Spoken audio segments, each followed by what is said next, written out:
চলে আসলাম নতুন ভিডিও নিয়ে। আজকে আমরা আলোচনা করব সাকিব আল হাসানের দ্বিতীয় টেস্টে খেলা না খেলার সম্ভাবনা নিয়ে। তো প্রথমেই বলে রাখি যে সাকিব আল হাসান নিজেকে হারিয়ে খুঁজছেন আজ থেকে নয়, অনেক দিন থেকেই। তিনি হয় কোনো ম্যাচে ব্যাটে স্ট্রাইগল করছেন ম্যাক্সিমাম টাইম, এবং কিছু কিছু টাইম বলেও স্ট্রাইগল করছেন। তো সম্প্রতি যে বিষয়টা নিয়ে বেশি আলোচনা হচ্ছে সেটা হচ্ছে সাকিব আল হাসানের হাতের যে চোট সেটা নিয়ে। বলা হচ্ছে যে জশপ্রীত বুমরার করা বলে প্রথম টেস্টে তিনি যে আঘাতটা পেয়েছিলেন তার জন্য আর কি তার সমস্যাটা হচ্ছে, কিন্তু এটা কি এই চোট থেকে সমস্যা হচ্ছে নাকি এর আগে থেকেও কোনো চোট ছিল যেটা লুকিয়ে তিনি কন্টিনিউ খেলে যাচ্ছেন, সে ব্যাপারে আদৌ কোনো ক্লিয়ার স্টেটমেন্ট বোর্ডের তরফ থেকে বলেন বা সাকিব আল হাসান নিজের তরফ থেকে কখনো কোনোটা পাওয়া যায়নি। তো ক্রিকেটের সব ফরম্যাটের নাম্বার ওয়ান অলরাউন্ডার, বাংলাদেশ ক্রিকেটের পোস্টার বয় যে সাকিব আল হাসান, তিনি যখন নিজেকে মাঠের ভিতরে হারিয়ে খোঁজেন তখন তার যে দর্শক আছে তাদের জন্য সেটা যতটা না কষ্টের, তার থেকেও বেশি কষ্টের বাংলাদেশ ক্রিকেটের জন্য। কারণ বাংলাদেশ ক্রিকেটকে তিনি অনেক কিছুই দিয়েছেন এবং অনেক কিছুই তার দেওয়ার এখনো বাকি। তো তিনি দ্বিতীয় টেস্টে খেলবেন কিনা এই বিষয়ে কোচ হাথুরু সিংহে কিন্তু স্পষ্ট বিবৃতি তিনি দিয়ে দিয়েছেন। কোচ হাথুরু সিংহে কিন্তু তিনি বলেই দিয়েছেন যে সাকিব আল হাসানের না খেলার কোনো কারণ তিনি কিন্তু এখনো পর্যন্ত তিনি দেখছেন না। তিনি তার ফর্ম নিয়েও চিন্তিত নন, এবং তিনি এটাও নিশ্চিত করেছেন যে তিনি দ্বিতীয় টেস্ট অবশ্যই খেলবেন, এবং সাকিব আল হাসান খেলছেন 27 তারিখে কানপুরে হতে যাওয়ার দ্বিতীয় টেস্ট সাকিব আল হাসান খেলছেন। তো তিনি 8-10টা বল নেটে খেলার পরে এই প্রশ্নটা বেশি উদ্বেগ হয়েছিল যে আসলে সাকিব আল হাসান দ্বিতীয় টেস্ট খেলবেন কিনা, কারণ তার যে নেটে যখন তিনি প্র্যাকটিসে ঢিলেমি দিচ্ছেন তখন বোঝাই যাচ্ছে যে তার ভিতরে একটা কনফিডেন্সের অভাব দেখা দিচ্ছে। তো প্রথম টেস্টে 21 ওভার তিনি বল করেছেন, এবং সব থেকে মজার ব্যাপার হচ্ছে সাকিব আল হাসান 21 ওভার বল করে তিনি কোনো উইকেট পাননি। এটা আমাদের জন্য যতটা না অবাক করার, তার থেকে বেশি মনে হয় সাকিব আল হাসানের নিজের কাছেও বেশি অবাক হওয়ার, যদি না তিনি বাংলাদেশ ক্রিকেটের সাথে, বাংলাদেশি ক্রিকেট দর্শকদের সাথে কোনো ধরনের প্রতারণা না করে থাকেন তার নিজের ইনজুরিকে লুকিয়ে। তো 50 ওভার পর্যন্ত তো নাজমুল হোসেন শান্ত ক্যাপ্টেন, তিনি তাকে বলেই আনেননি। তো এটা অবশ্যই একটা কনসার্নের জায়গা তো অবশ্যই ছিল।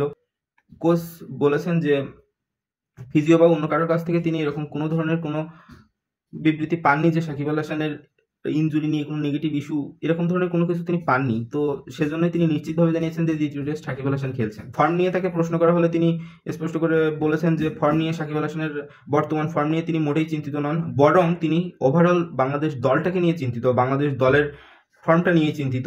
তিনি চিন্তা করছেন যে কিভাবে এই দলটা নিয়ে আরো ভালো পারফরমেন্স করা যায়, মাঠে আরো বেশি ভালো করা যায়, not only Shakib Al Hasan but also Bangladesh all over cricket team now in concern.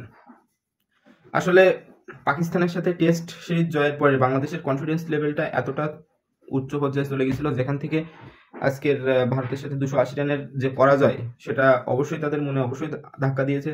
যে 11 জন মাঠে খেলছেন তাদের সফলতা তো আমরা সবসময় কামনা করি, কিন্তু তার বাইরে গিয়েও যখন তারা নিজেদের কোনো ইনজুরি লুকিয়ে বা নিজেদের যে সমস্যাগুলো আছে সেগুলো নিয়ে যখন তারা ছলচাতুরির আশ্রয় নেয়, তখন সেটা অবশ্যই দেশের ক্রিকেটের জন্য অবশ্যই ক্ষতিকর এবং হুমকির দিকে যাবে, যখন না বোর্ড এই বিষয়গুলোর দিকে হস্তক্ষেপ না করবে।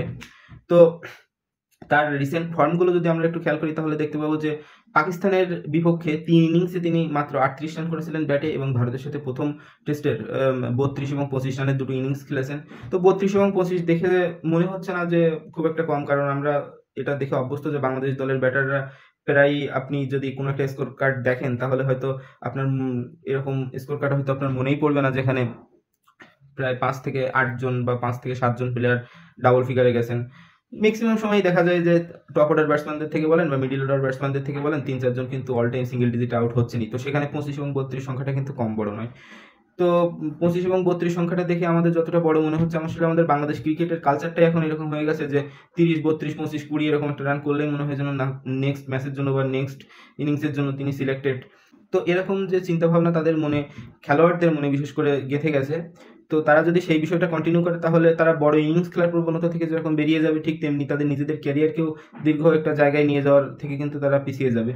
তো অবশ্যই তাদের এই বিষয়টার দিকে নজর দেওয়া উচিত যে তারা 32 রানকে কিভাবে 42-52 না চিন্তা করে তারা কিভাবে 100+ রানটাকে নিয়ে যেতে পারে, বা একটা প্লেয়ার যখন 100 ক্রস করে তখন তার ইন্টেনশন এরকম হওয়া উচিত যে সেটাকে 150+ বা 200-র কাছাকাছি নিয়ে যেতে পারে। এরকম চিন্তাভাবনাটা অবশ্যই ব্যাটসম্যানদের ভিতরে থাকা উচিত। বাংলাদেশের ভিতরে ব্যাটসম্যানদের খেলার মুভমেন্ট দেখলেই অনেকটা আমরা নিশ্চিত হয়ে যাই যে তাদের কিছু কিছু ক্ষেত্রে, শুধু কিছু কিছু ক্ষেত্রে না, তারা একটা up to the mark number of run যখন তারা স্কোর বোর্ডে করে ফেলে তারপরেই মনে হয় যেন তাদের দায়িত্ব শেষ। তো এই টেন্ডেন্সি থেকে যতদিন না তারা বেরোতে পারবে ততদিন বাংলাদেশ ক্রিকেটের ব্যাটসম্যানদের উন্নতির জায়গাটা বাধার সম্মুখীন থেকেই যাবে।